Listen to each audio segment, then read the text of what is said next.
Hello friends, ఈరోజు కారాస్ మురుకులు ఎలా చేసుకోవాలో చూపిస్తానండి నేను. చూడండి, ఇది సబ్బు బియ్యం. ఇప్పుడు 2 కప్పులు తీసుకుంటున్నాను సబ్బియ్యాన్ని.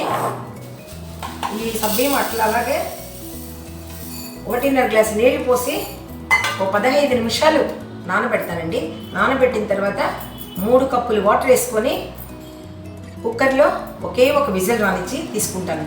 సబ్బియ్యాన్ని ఇప్పుడు ఊరబెట్టి పెట్టుకుంటానండి. ఇది ఆ రైస్ వచ్చి 2 కప్పులు సబ్బు బియ్యానికి 4 కప్పులు రైస్ తీసుకుంటున్నానండి ఇప్పుడు నేను. చూడండి, 1 2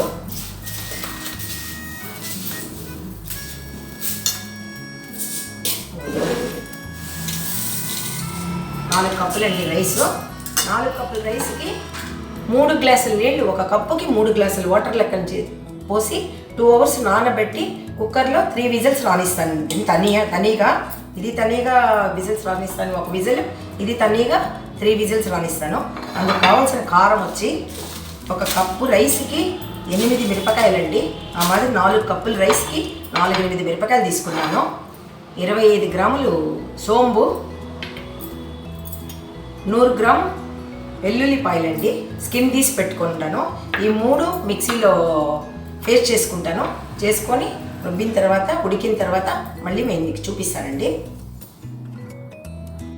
చూడండి, మిక్సీలో బియ్యం సబ్బియ్యం నానే లోపల ఇది పౌడర్ చేసుకుంటానండి నేను. చూడండి, మిరపకాయలు సోంపు ఫస్ట్ పొడి చేసుకుంటాను. తర్వాత వెల్లుల్లిపాయలు వేసి పేస్ట్ చేసుకుంటాను. కుక్కర్ పెట్టానండి. కుక్కర్ పెట్టి స్టవ్ ముట్టించి చూడండి, ఈ 2 గ్లాస్ సబ్బియ్యం తీసుకున్నాను కదా, 1 గ్లాస్ వేసి 1/2 అవర్ ఊరబెట్టిన సబ్బియ్యం అండి ఇవి. చూడండి ఎంత బాగా ఊరింటాయో. ఊరిన సబ్బియ్యంలో ఈ గ్లాస్తో 3 గ్లాసులు వాటర్ పోస్తున్నానండి. 3 గ్లాసులు వాటర్. ఇది వాటర్ బాగా బాయిల్ అయిందే. చూడండి, ఇందులో ఇంగువ వేస్తున్నాను. బాగా బాయిల్ అయిందంటే ఇప్పుడు నేను చూపిస్తాను. 3 గ్లాస్ అనేది 4 గ్లాస్ కూడా పోసినానండి నేను. 4 గ్లాస్ వాటర్ పోస్తున్నాను. ఇది బాగా బాయిల్ అయిందంటే సబ్బియ్యం వేసి చూపిస్తాను. చూసారా, వాటర్ బాయిల్ అయిపోయింది. ఇప్పుడు సబ్బియ్యం వేసేస్తానండి.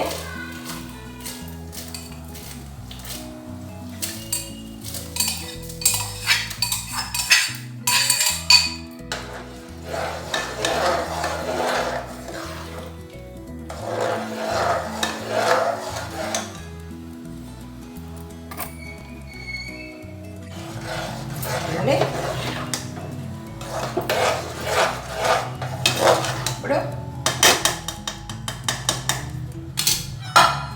మూత వేసి ఒకే ఒక విజిల్ రానిస్తానండి వెయిట్ వేసి.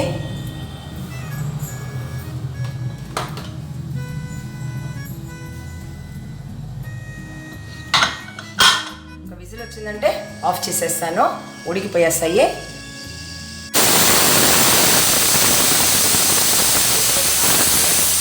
రానిచ్చినాను, ఆఫ్ చేసేస్తున్నాను. ఇప్పుడు ఉడికిందా లేదా అని చూస్తాను. చూడండి, ఇంత ఒకే ఒక సౌండ్ అండి. చూడండి ఎంత బాగా వచ్చేసాయో. ఒక 20 నిమిషాలు నాన్నాయి కాబట్టి ఒక్క సౌండ్ చాలండి, బాగా వచ్చేస్తాయి. చూడండి, బాగా ఉడికిపోయాయి కదా. ఇప్పుడు ఇది ఒక గిన్నెకి ట్రాన్స్ఫర్ చేసుకొని రైస్ ఉడకబెట్టేది ఎలా అని చూపిస్తాను. ఇప్పుడు ఇదే కుక్కర్ తీసుకున్నానండి. ఈ సబ్బియ్యం ఉన్నా కూడా పర్వాలేదు, వాష్ చేయలేదు. అలాగే నీళ్ళు పోస్తాను. ఈ కప్పుతో 4 కప్పులు రైస్ తీసుకున్నాను కాబట్టి 1 కప్పుకి 3 గ్లాసులు వాటర్ పోయాలండి.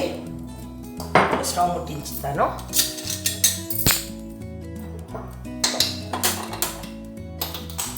చూడండి,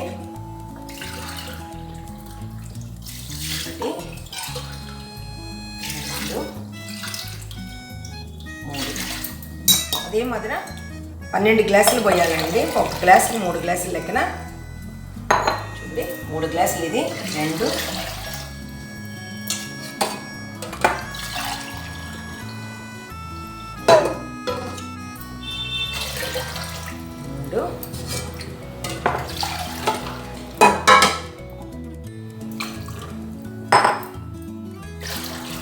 4 గ్లాసులు సరిపోయింది. 4 గ్లాసులకి 12 గ్లాసులు వాటర్ పోస్తున్నాను. ఇప్పుడు ఇంగు వచ్చి అందులో కరగలేదు కాబట్టి మళ్ళీ ఇందులో వేస్తున్నాను నేను. ఇవి బాగా బాయిల్ అయినాయంటే నీళ్ళు బాగా తెల్లాలండి. బాగా ఆవిరి వచ్చిందంటే రైస్ పోసి ఎలా చేయాలో చూపిస్తాను. చూడండి, వాటర్ బాగా బాయిల్ అయ్యాయి. నిదానంగా తెరవాలండి, పొంగి వచ్చేస్తుంది. చూసారా వాటర్ మసులుతున్నాయి కదా. ఇప్పుడు ఇందులో ఉప్పు యాడ్ చేస్తానండి. 1 కప్పుకి 1 స్పూన్ లెక్కన 4 స్పూన్ వేస్తున్నాను.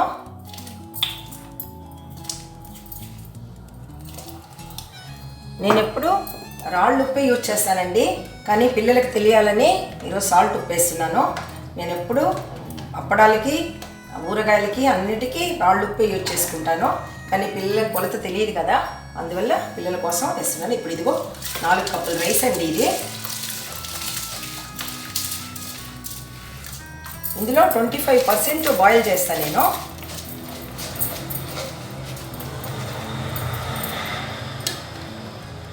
ఇలాగే 25% బాయిల్ చేసి చూడండి ఈ బౌల్కి తీసుకొని కుక్కర్లో పెట్టి 3 సౌండ్స్ రానిస్తానండి. 3 విజిల్స్.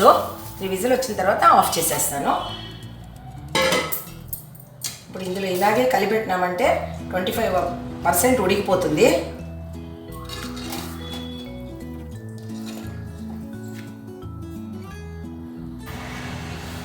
చూసారా 25% రెడీ అయిపోయిందండి. ఇది చూడండి. ఇప్పుడు గిన్నెకి ట్రాన్స్ఫర్ చేసేస్తాను. గ్యాస్ ఆఫ్ చేసి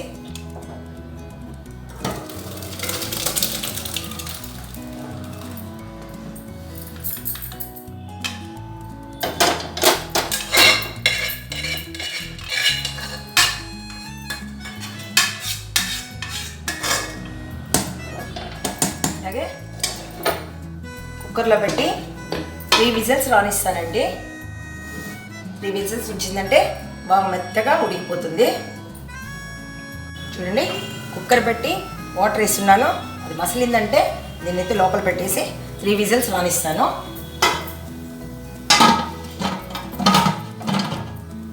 ఓకే, చూడండి 3 సౌండ్లు రానిచ్చి ఆఫ్ చేసేసాను.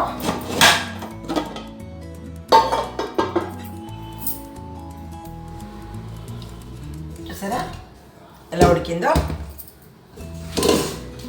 చూడండి, ఇప్పుడు ఇందులో పోసి అన్నీ ఒకటిగా మిక్స్ చేస్తానండి. ఇదిగో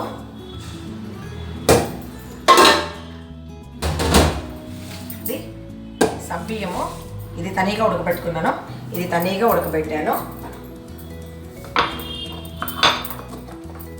అందుకే మసాలా నూరాను కదా, మిరపకాయలు, వెల్లుల్లిపాయలు, సోంబండి ఇది మిక్సీలో పేస్ట్ చేసి పెట్టుకున్నాను. అన్నీ ఒకటిగా కలిపి చూపిస్తాను ఇప్పుడు. చూడండి, అన్నీ ఒకటిగా ఈ కుక్కర్కే పోసేసానండి. సబ్బియ్యం, బియ్యము, ఈ నూరిన మసాలా. నేను 1 కప్పుకి 8 మిరపకాయలు పెట్టుకున్నాను. మీకు ఇంకా కారం కావాలంటే 10 పెట్టుకోవచ్చు, తక్కువ కావాలంటే 6 పెట్టుకోవచ్చు. అది మీ ఆప్షన్. అది నేను 8 పెట్టాను, 6 పెడితే ఒకసారి తక్కువగా ఉండింది, అందులో 8 మిరపకాయలు పెట్టాను. 8 మిరపకాయలు కరెక్ట్గా ఉంది కారం. అంటే కారాసే ఊరులు కాబట్టి కారంగా ఉంటే బాగుంటుంది. ఇది మొత్తం బాగా కలిసేటట్టు మొత్తం కలిపి పెట్టుకోవాలండి. ఇది ఇట్లాగే మొత్తం కలుపుతాను. ఇలాగే చూడండి, అన్నీ మిక్స్ చేసేసాను క్లీన్గా. బాగా మొత్తం కలిపి ఇలా పెట్టేశానండి. తర్వాత ఇప్పుడు రేపు పొద్దున ఇది కారాస్ వరుగులు తిప్పుతానండి నేను. చూడండి, ఇది జంతికలు కొట్టాము. అందుకొచ్చి ఈ మాదిరి హోల్స్ ఉండేది వేసుకోవాలండి. ఇది వచ్చి మనం వెల్డింగ్ షాప్ దగ్గరికి వెళ్ళామంటే వాళ్ళు కొట్టిస్తారు. ఇది చిన్నది, ఇది పెద్దదండి. ఇది వెల్డింగ్ షాప్లో చెప్పారంటే ఇది నేను 2 కొట్టుకొని ఉండాలండి. చిన్నది ఒకటి, పెద్దది ఒకటి. నేను చిన్న సైజు కావాలంటే చిన్న సైజు వేసుకోవచ్చు, పెద్ద సైజు కావాలంటే పెద్ద సైజు వేసుకోవచ్చు. చూడండి తెలుస్తుందా మీకు? చూసారా ఈ మాదిరి ఉంటాయి. ఇది ఇందులో వేసి ఇది మన జంతికలు గొట్టమేనండి. జంతికలు గొట్టంలో వేసి తిప్పాలండి. ఎలా తిప్పాలో చూపిస్తాను నేను. ఇప్పుడు వచ్చి ఇది నైట్ ఫుల్ ఇలాగే పెట్టేస్తానండి నేను. రేపు ఉదయం ఎండలో టెర్రస్లో పోయి తిప్పుతాను, అప్పడాలు వేస్తాను. ఇప్పుడు ఇది చెమ్మగుడ్డ అండి. చెమ్మగుడ్డ ఈ మాదిరి ఇది చేసి ఎందుకు వేస్తున్నానంటే చెమ్మగుడ్డ మీకు ఇక్కడ పాలు ఏడు కట్టుకున్నట్టు కట్టుకునేస్తుందండి. చెమ్మగుడ్డ లేకపోయిందంటే అందువల్ల చెమ్మగుడ్డ వేసినామంటే ఆ మాదిరి ఉండదు, క్లీన్గా ఉంటుందండి. మనం ఎలా కాసినామో అలాగే ఉంటుంది కాబట్టి అందువల్ల చెమ్మగుడ్డ వేస్తున్నాను. చూడండి ఇలా మూతేసి ఇలాగే పెట్టేస్తాను. రేపు మార్నింగ్ తిప్పేది ఎలా చూపిస్తానండి. చూడండి ఎలా వచ్చిందో చూసారా? ఏడు కట్టలేదు చూడండి, చల్లగానే అయిపోయింది. ఏడంతా వచ్చి మన చెమ్మగుడ్డ వేసిన వల్ల ఏడు కట్టదండి, అందువల్ల అది వేసినాను. ఇప్పుడు ఎలా తిప్పాలో చూపిస్తాను. చూడండి గుడ్డని ఇలా చెమ్మ చేసుకొని వేసారంటే ఎగరకుండా క్లీన్గా ఉంటుందండి. అది క్లీన్గా గుంజి చెమ్మ చేసి వేసాను.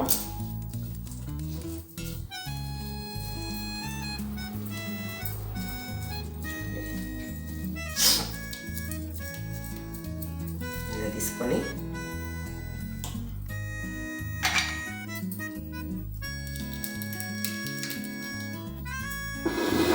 ఈజీ అండి. చూడండి అలాగే వచ్చేస్తాయి. మొత్తం ఇలాగే వేసి ఆరబెట్టుకోవాలి.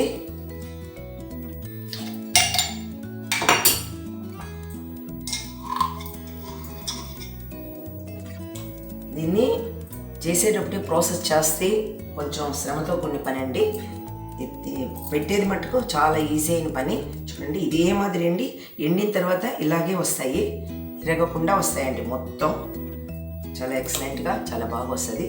మీరు తప్పకుండా మీ ఇంట్లో ట్రై చేయండి, మీకు చాలా నచ్చుతుంది. ఈజీ అయిన పని. ట్రై చేసి నాకు లైక్ చేయండి, షేర్ చేయండి, సబ్స్క్రైబ్ చేయడం మట్టుకు మర్చిపోద్దండి. Thank you for watching. చూడండి ఎలా వచ్చినాయో, చాలా బాగా వచ్చినాయి కదా. చాలా బాగా చాలా టేస్టీగా ఉంటాయి, కారంగా చాలా బాగుంటాయండి. సాంబార్ అన్నానికి, రసం అన్నానికి, చాలా పప్పు అన్నానికి అంత టేస్టీగా ఉంటాయి. చాలా ఇప్పుడు ఫ్రై చేసి చూపిస్తాను. ఒక 2-3 డేస్ ఎండలో ఆరబెట్టానండి బాగా. నేను ఆరబెట్టి తీసుకొని డబ్బాలో వేసుకున్నామంటే 1 year గ్యారంటీగా ఉంటాయండి. చాలా బాగుంటాయి. ఇప్పుడు ఫ్రై చేసి చూపిస్తాను. చూడండి ఆయిల్ పెట్టి ఆయిల్ హీట్ అయిపోయిందండి. ఇప్పుడు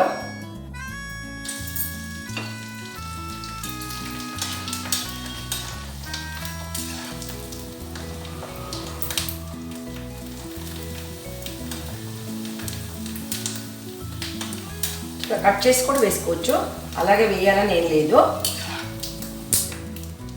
చిన్నదిగా ఉంటుంది కదా, కట్ చేసి వేసుకున్నామంటే కట్ చేసి కూడా వేసుకోవచ్చు. చూడండి ఎంత ఎక్సలెంట్గా ఎంత బాగా వచ్చిందో చూసారా.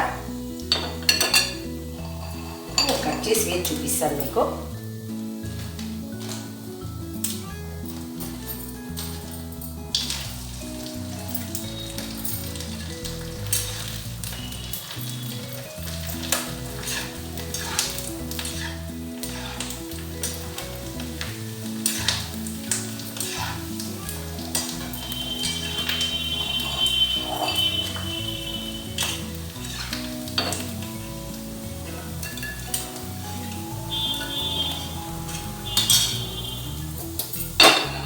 ఎలా వచ్చాయో చూడండి, ఎంత సూపర్గా ఎంత బాగా వచ్చినాయి చూడండి.